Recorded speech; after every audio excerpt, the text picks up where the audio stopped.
Good afternoon, this is Cynthia Rangel, and I'm going to talk about my Action Resist project entitled The Use of Flashcards to Improve Vocabulary Mastery. Okay.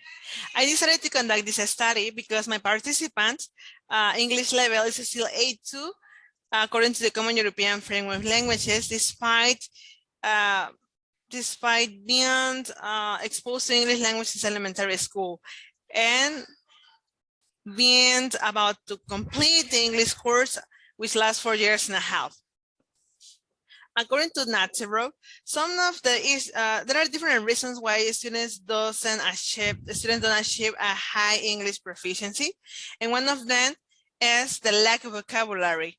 That's why I implemented this study, which aims to find out whether the use of flashcards improve the vocabulary mastery through the English speaking skill, and if it improves the students' interest in studying English.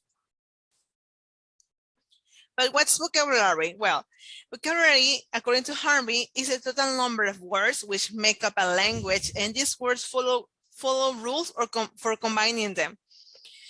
According to Harmer, there are two types of vocabulary. The first one is an active vocabulary, which we use it when speaking and writing. And the second type is vocabulary that we recognize when listening and reading. What does vocabulary mastery mean? Well, vocabulary mastery is the ability to know how to use a word properly. And according to Thornbury, it involves all these aspects. To know a word involves all these aspects, which are the spoken form, written form, grammatical category, word derivation, collocation, register, connotation, frequency, and meaning. Harmer said that learning vocabulary is a matter of memory, which has implications in learning and teaching vocabulary. First implication is to implement tasks which facilitate the organization of mental lexicon by association. The second one is to introduce a new word in a typical context. The third one is to promote the active role in the students, because there are some items that are unteachable. These implications are stated by Thornbury. For the treatment, I used flashcards. I used flashcards, bilingual flashcards. And why? Because according to Cross and Highcraft, flashcards have different advantages, such as they facilitate the association of words, motivation and engagement for visual learners, suitability for all ages and levels, and the transfer from L1 to L2. I analyzed 10 studies regarding this issue, and these are the similarities.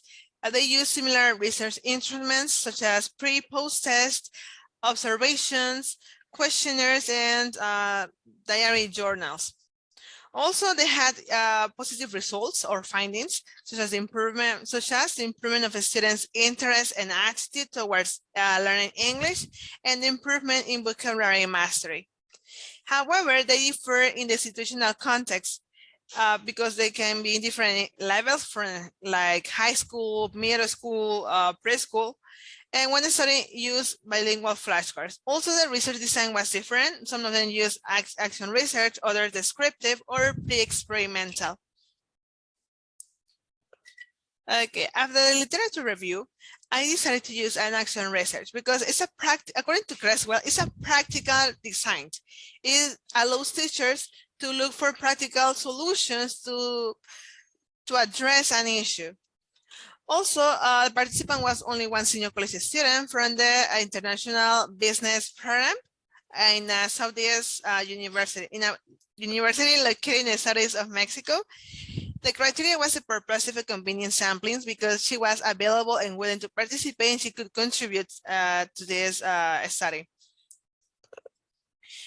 For collecting data, we use pre-post test, which aim to find out if there was an improvement on vocabulary mastery, also if there was an improvement in the speaking skill. The second instrument was a questionnaire which aimed to provide insights whether the use of flashcards raised the learner's interest in English. This questionnaire was designed by Hidalgo Carrion and I slightly adapted to my teaching context. The third one was observation, which was supplementary for the questionnaire. Okay, this action research consists of 2 cycles. Each cycle has 3 steps, which are plan, action, and reflection. Plan involves planning the lesson plan, the visual aids, designing the pre-post test, and giving the consent forms. The action involves giving the pre-test, the pre-questionnaire, and introducing the vocabulary with flashcards. And after the end of the lessons, giving the post test. For the reflection, it was giving the post questionnaire and watch the video tape of the lessons to recall what happened and to evaluate the treatment. Once I gathered the data, I analyzed this data. The data was mainly qualitative and quantitative, so we used 2 approaches for this. For qualitative, I use a descriptive approach, which, according to Saldaña, is suitable for data that comes from different sources, like the questionnaire and the observations. For the quantitative data, I use descriptive statistics, since it's suitable for just displaying numeric data in charts, table, or figures. It's what I use for displaying the scores from the pre and post test. Regarding the first question, the major findings. Okay, the first question was whether or not there was an improvement, right, in the interest in the improvement interest to study English. For the questionnaire response, there was not any change in the interest and in the student's interest to study. The student was already interested in learning, but there wasn't any. It didn't raise or decrease. This contrasts to what previous research informed. However, the observation revealed that there were some behavioral changes. She was more confident when speaking, when using the vocabulary, and less hesitant when she didn't know the pronunciation or that kind of, the pronunciation or the word. Regarding the second research question, which is, do the use of flashcards improve the speaking language skill through the mastery of vocabulary? It was shown that the post-test scores raised sharply in comparison to the pre-test in both cycles. In each cycle test, in the speaking test, we see that some lexical items became part of her active vocabulary. The implication that these findings has is like it is important to use visual aids and the mother tongue. The second one is to look for a more student-centered approach. And the third one is the assessment of active vocabulary. So that's all for today. Thank you for your attention.